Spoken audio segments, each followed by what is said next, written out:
चलो ठीक है। Hi friends, hi my dear student, मैं संजय कुमार सिंह यशे एकेडमी नंबर 1 में आप लोग का अपना स्वागत करता हूं।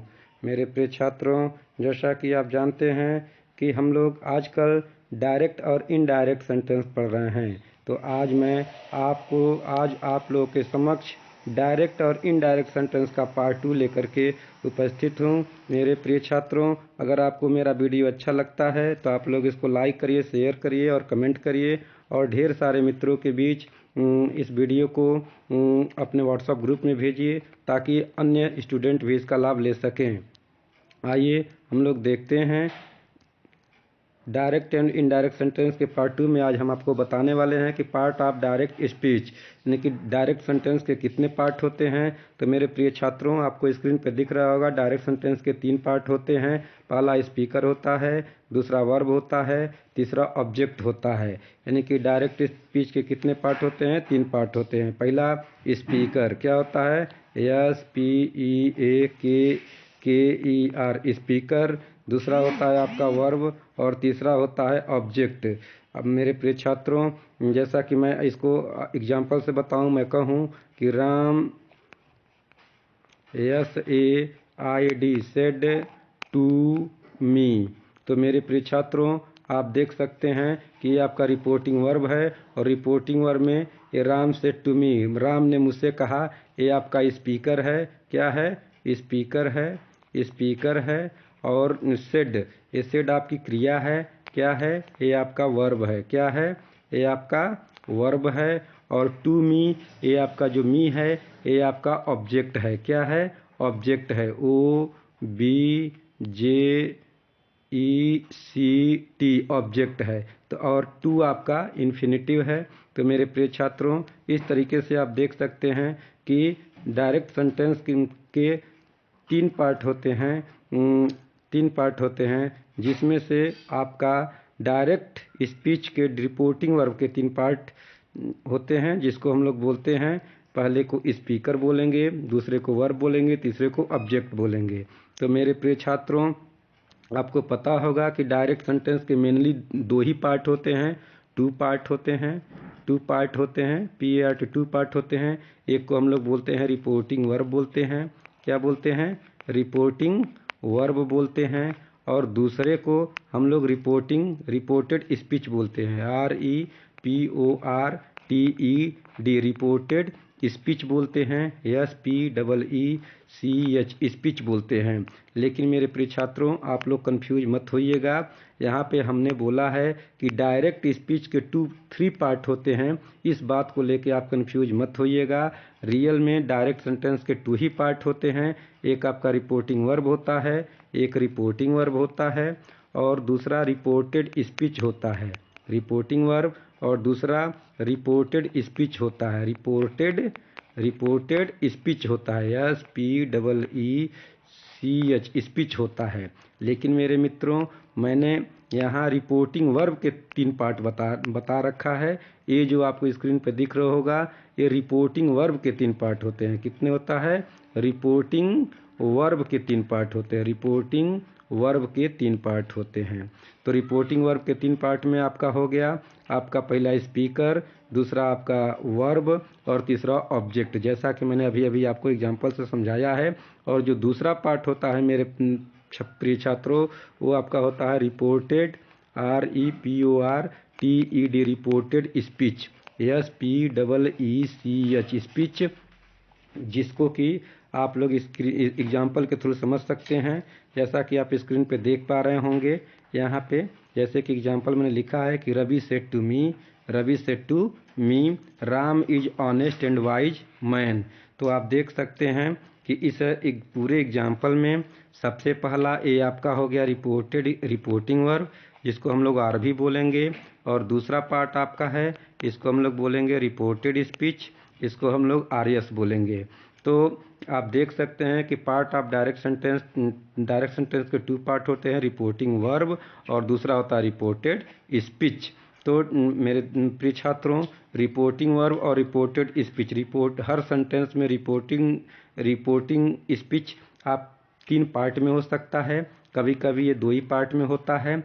लेकिन अक्सर इसके 3 पार्ट होते हैं या 2 पार्ट भी हो सकते हैं। जैसा कि सेंटेंस का यूज होगा उसके अनुसार से रिपोर्टिंग वर्ब हमारा क्या होता है, या तो 2 पार्ट स्पीकर होगा, या तो वर्ब होगा, या तो उसके साथ ऑब्जेक्ट भी दिया होगा। इस तरीके से रिपोर्टिंग वर्ब के हमारे मुख्यतः 3 पार्ट हो जाते हैं। और रिपोर्टेड स्पीच जो होता है, जिसको हम लोग आरएस बोलते हैं, ये केवल एक ही होता है जो कि इन्वर्टेड कामा के अंदर बंद होता है। तो मेरे प्रिय छात्रों, आपको समझ लग गई होगी कि डायरेक्ट सेंटेंस के 2 पार्ट होते हैं। पहले को हम लोग आरभी रिपोर्टिंग वर्ब बोलते हैं, पहले को हम लोग क्या बोलते हैं, आरभी बोलते हैं, रिपोर्टिंग वर्ब बोलते हैं आरभी, और दूसरे को हम लोग बोलते हैं आरएस रिपोर्टेड स्पीच। लेकिन वहीं पे जब हम रिपोर्टिंग वर्ब का पार्ट करते हैं, रिपोर्टिंग वर्ब को समझते हैं, तो रिपोर्टिंग वर्ब के भी 3 पार्ट हो जाते हैं, जैसा कि आपको स्क्रीन पर दिख रहा होगा। सबसे पहले आपका स्पीकर है, रवि कहने वाला है, सेड आपकी क्रिया है जो कि दूसरे नंबर की है, और तीसरा मी जो है ये आपका ऑब्जेक्ट है। तो इस तरीके से मेरे छात्रों, आप लोगों को पता होना चाहिए कि रिपोर्टिंग वर्ब के 3 पार्ट होते हैं। पहला स्पीकर होता है, दूसरा वर्ब होता है, तीसरा ऑब्जेक्ट होता है, जो कि एग्जाम्पल में हमने आपको डिटेल में बता दिया है। 2 पार्ट, इसके 3 पार्ट, स्पीकर, वर्ब और आपका ऑब्जेक्ट। चलिए आगे हम लोग वीडियो को बढ़ा लेते हैं। आगे वीडियो को बढ़ाते हुए समझ लेते हैं। मेरे प्रिय छात्रों, आप लोग देख सकते हैं कि कुछ कॉमन रूल होते हैं, कुछ कॉमन रूल होते हैं जो कि हमें डायरेक्ट से इनडायरेक्ट बनाने में हेल्प करते हैं। तो आज हम लोग वही सीखेंगे, common rule, COMMAN common, RULES rules of changing, CHANGING changing into indirect sentence, INDIRECT indirect, SENTENCE indirect sentence।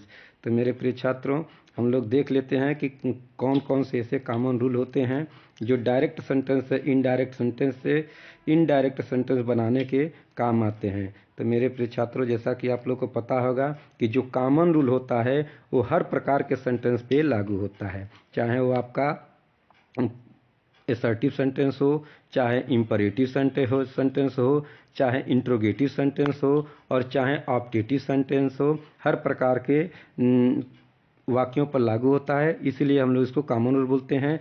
तो आइए हम लोग जान लेते हैं कि वो कौन से कॉमन रूल हैं जो हमें डायरेक्ट से इनडायरेक्ट बनाते समय हमें हेल्प करते हैं। तो सबसे पहला जो रूल है वो हमारा है, इन्वर्टेड कामा और कामाज को हम लोग इनडायरेक्ट स्पीच बनाते समय हटा दिया जाता है। क्या करते हैं, जो सेंटेंस में हमारा क्या आता है, कामा आता है, हमारे सेंटेंस में क्या आता है, कामा आता है, और इन्वर्टेड कामा आता है। कामा का मतलब ए, रिपोर्टिंग वर्ब के बाद जो होता है, और इन्वर्टेड कामा का मतलब ए जो रिपोर्टेड स्पीच को 2 कामों के बीच में बंद करता है। तो उससे हम लोग डबल इन्वर्टेड कामा बोलते हैं, और इसको हम लोग सिंगल कामा बोलते हैं।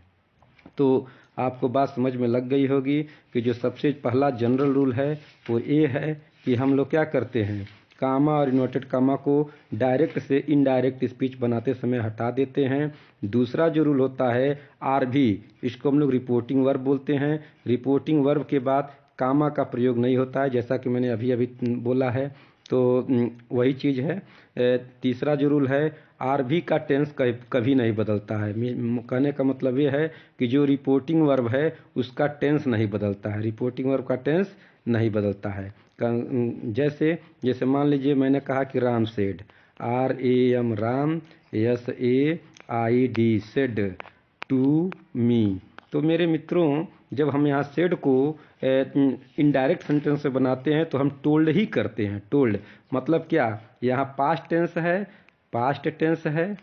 टेंस है, तो सेड को हम टोल्ड बनाते हैं तो टोल्ड भी आपका क्या है, पास्ट टेंस में ही होता है। इसीलिए कहा गया है कि रिपोर्टिंग वर्ब का जो टेंस होता है वो कभी नहीं बदलता है। आगे चलिए हम लोग इस चीज़ को और अच्छे से समझ लेते हैं। हम जब इसको एग्जाम्पल देकर समझाएंगे तो आप लोग को और अच्छे से समझ में लग जाएगी। तो आइए देखते हैं तीसरा रूल हमारा क्या कहता है। चौथा रूल कहता है कि रिपोर्टिंग वर्ब को रिपोर्टेड स्पीच के भाव के अनुसार told, asked, requested, commanded, ordered, advised, pleaded और स्टेटेड इत्यादि में बदल कर लिखते हैं। मेरे मित्रों, इसी चीज़ को हमें बारीकी से समझना है। मेरे प्यारे छात्रों, अगर इस चीज़ को आप समझ गए तो सोचिए आपको डायरेक्ट से इनडायरेक्ट सेंटेंस बनाना बहुत ही ईजिली आ जाएगा।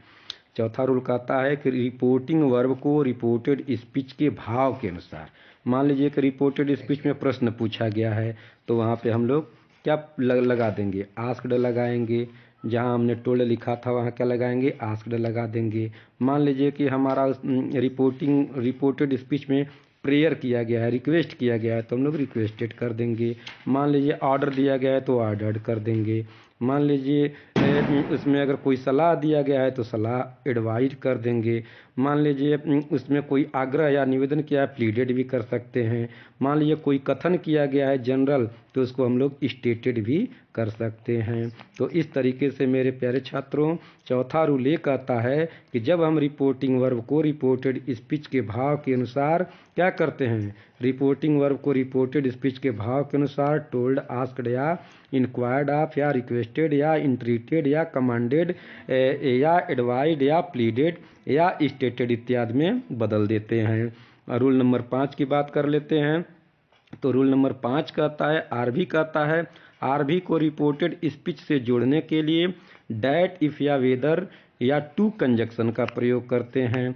मेरे मित्रों, कहने का तात्पर्य ये है कि जैसे मान लीजिए जो रिपोर्टिंग वर्ब है और इनडायरेक्ट बनाते समय रिपोर्टेड स्पीच का जो बीच में जो कंजक्शन आएगा वो हम डैट लिख सकते हैं, इफ लिख सकते हैं, वेदर लिख सकते हैं, टू लिख सकते हैं। और ये डिपेंड करता है आपके रिपोर्टेड स्पीच के भाव के अनुसार। मान लीजिए प्रश्न पूछा गया है तो आप इफ या वेदर का प्रयोग कर सकते हैं। ठीक है। मान लीजिए कि जनरल कोई सेंटेंस है तो आप डैट कंजक्शन का प्रयोग करके जोड़ देंगे। मान लीजिए आपका इंपरेटिव सेंटेंस का कोई लेट वाला शब्द है, लेट वाला सेंटेंस है तो उसके जगह पे आप टू इन्फिनेटिव का प्रयोग करके वाक्यों को क्या करेंगे, रिपोर्टिंग वर्ब को रिपोर्टेड स्पीच से जोड़ देंगे, आरएस से जोड़ देंगे, रिपोर्टेड स्पीच से जोड़ देंगे। तो चौथा रूल हमारा, पांचवा रूल हमारा ये कहता है कि रिपोर्टिंग वर्ब को हम लोग रिपोर्टेड स्पीच से क्या करते हैं, इफ, डैट, इफ या वेदर के साथ जोड़ देते हैं। छठा रूल देख लीजिए। छठा रूल क्या कहता है, छठा रूल कहता है आई तथा प्रॉपर नाउन को छोड़कर आरएस, आरएस का मतलब होता है रिपोर्टेड स्पीच। क्या होता है, REPORTED, reported speech, SPEECH speech, यानी कि रिपोर्टेड स्पीच का पहला अक्षर क्या लिखते हैं, स्मॉल लेटर से लिखते हैं। मेरे कहने का तात्पर्य है मित्रों, दोस्तों, कि आई तथा प्रॉपर नाउन, आई का मतलब क्या होता है, यदि हमारा रिपोर्टेड स्पीच का पहला अक्षर आई है तो उसे हम लोग कैपिटल में लिखेंगे। किस में लिखेंगे, कैपिटल लेटर में लिखेंगे। अगर मान लीजिए कि हमारा रिपोर्टेड स्पीच का पहला अक्षर प्रॉपर नाउन है, जैसे राम कह दीजिए, राम कहिए, या श्याम कहिए, SHAYAM श्याम, या शीला, मीना, कमला, बिमला, गमला, कुछ भी हो रिपोर्टेड स्पीच का पहला अक्षर, तो हम उसे क्या करेंगे, आई तथा प्रॉपर नाउन इनकी इन नामों को छोड़ करके बकिए सभी लेटर्स की स्टार्टिंग जो होता है, सभी नाउन्स की स्टार्टिंग का पहला अक्षर होगा उसको हम लोग स्मॉल लेटर में करेंगे। किस में करेंगे, स्मॉल लेटर में करेंगे। ठीक है। क्योंकि नाउन को ऑलरेडी हम लोग कैपिटल लेटर से लिखते हैं, इसलिए प्रॉपर नाउन को हम लोग कैपिटल लेटर से लिखेंगे। और चूंकि आई आपका खुद प्रॉपर, आई आपका फर्स्ट पर्सन का प्रोनाउन है, जिसको हम लोग स्मॉल लेटर से नहीं यूज करते हैं बल्कि हम लोग कैपिटल लेटर से लिखते हैं। तो रूल नंबर 6 आपका यही बोलता है कि आई तथा प्रॉपर नाउन को छोड़कर बकिए रिपोर्टेड स्पीच का पहला स्टार्टिंग पहला शुरुआत करने का पहला जो अक्षर होता है वो आपका स्मॉल लेटर से होता है। तो मेरे मित्रों, आपको समझ लग गई होगी। आइए चलिए हम लोग वीडियो को आगे बढ़ाते हैं और आगे भी कुछ सीख लेते हैं। 7वां रूल क्या कहता है, इस पर भी ध्यान देते हैं। टेंस, प्रोनाउन तथा टाइम की स्थिति की निकटता, नियरनेस ऑफ टाइम या प्रीपोजिशन या फॉरेस्ट ऑफ टाइम में परिवर्तन होता है। फॉरेस्ट ऑफ टाइम में मतलब क्या, यदि हमारा रिपोर्टिंग वर्ब क्या है, रिपोर्टिंग वर्ब पास्ट टेंस में है या पास्ट टेंस में नहीं भी है तो भी रिपोर्टेड स्पीच आरएस में आए क्या, नियरनेस ऑफ टाइम को हम लोग चेंज कर देते हैं, प्रीपोजिशन सूचक शब्दों का प्रयोग हम लोग करते हैं। तो आइए हम लोग इस चीज़ को हम लोग एग्जाम्पल से जब पढ़ेंगे तो समझ में आ जाएगा। जनरली हम लोग रूल को देख लेते हैं कि कौन कौन से ऐसे जनरल रूल हैं। तो 8वां जो है, अर्थ के दृश्य वाक्यों को हम लोग 5 पार्ट में तोड़ लेते हैं। क्या करते हैं, 5 पार्ट में तोड़ करके हम लोग डायरेक्ट सेंटेंस को पढ़ते हैं ताकि हम लोग का जो भी सेंटेंस है उसका अर्थ क्लियर हो, हमें उसे आसानी से सीखने में मदद मिले। इसलिए रूल नंबर 8 कहता है कि हम सभी सेंटेंस को एक साथ न पढ़ करके सभी सेंटेंस को पार्ट वाइज तोड़ लेते हैं, उनके नेचर के अनुसार, उनके स्टेटमेंट के अनुसार हम वाक्यों को 5 पार्ट में तोड़कर पढ़ते हैं। आइए देखते हैं वो 5 पार्ट क्या हैं। तो मेरे मित्रों, आपको देख रहे होंगे, स्क्रीन पर दिख रहा होगा कि सबसे पहले हम लोग जो सेंटेंस को तोड़ते हैं तो उसमें हम लोग सबसे पहले असर्टिव सेंटेंस को पढ़ते हैं, उसके बाद हम लोग इंट्रोगेटिव सेंटेंस को पढ़ते हैं, उसके बाद हम लोग इंपरेटिव सेंटेंस को पढ़ते हैं, उसके बाद हम लोग ऑप्टेटिव सेंटेंस को पढ़ते हैं, उसके बाद हम लोग एक्सक्लेमेटरी सेंटेंस को पढ़ते हैं। अब थोड़ा सा हम लोग इनके अर्थ को भी जान लेते हैं। असर्टिव सेंटेंस साधारण वाक्य होता है। साधारण वाक्य ऐसा वाक्य जिसमें कोई केवल कथन किया गया हो, उसे हम लोग साधारण वाक्य कहते हैं। इंट्रोगेटिव सेंटेंस का मतलब होता है, इंट्रोगेटिव का मतलब प्रश्नवाचक वाक्य। क्या होता है, प्रश्नवाचक वाक्य, यानी कि ऐसा वाक्य जिसमें हम लोग प्रश्न पूछने का काम करते हैं, उसे हम लोग प्रश्नवाचक वाक्य कहते हैं। तीसरा प्रकार का है इंपेरेटिव सेंटेंस। इंपेरेटिव सेंटेंस ऐसा वाक्य जिसमें आज्ञा, प्रार्थना या निवेदन की बात किया जाता है, उसे हम लोग इंपेरेटिव सेंटेंस कहते हैं। चौथा ऑप्टेटिव सेंटेंस है आपका, ऑप्टेटिव सेंटेंस की बात करेंगे। 5वां एक्सक्लेमेटरी सेंटेंस, जिसमें हमारा क्या होता है, विस्मय बोधक सेंटेंस होता है। ऑप्टेटिव सेंटेंस हमारा होता है। इस तरीके से हम लोग 4 पार्ट में तोड़ करके हम लोग सेंटेंस को पढ़ लेते हैं। तो मेरे प्रिय छात्रों, आप, मुझे उम्मीद है कि आपको समझ में लग गई होगी कि ये सेंटेंस का हम लोग नेचर क्यों करते हैं, क्योंकि हमें इसके अध्ययन में सुविधा मिलती है। तो आगे हम लोग इसको पढ़ने वाले हैं, इसको समझने वाले हैं।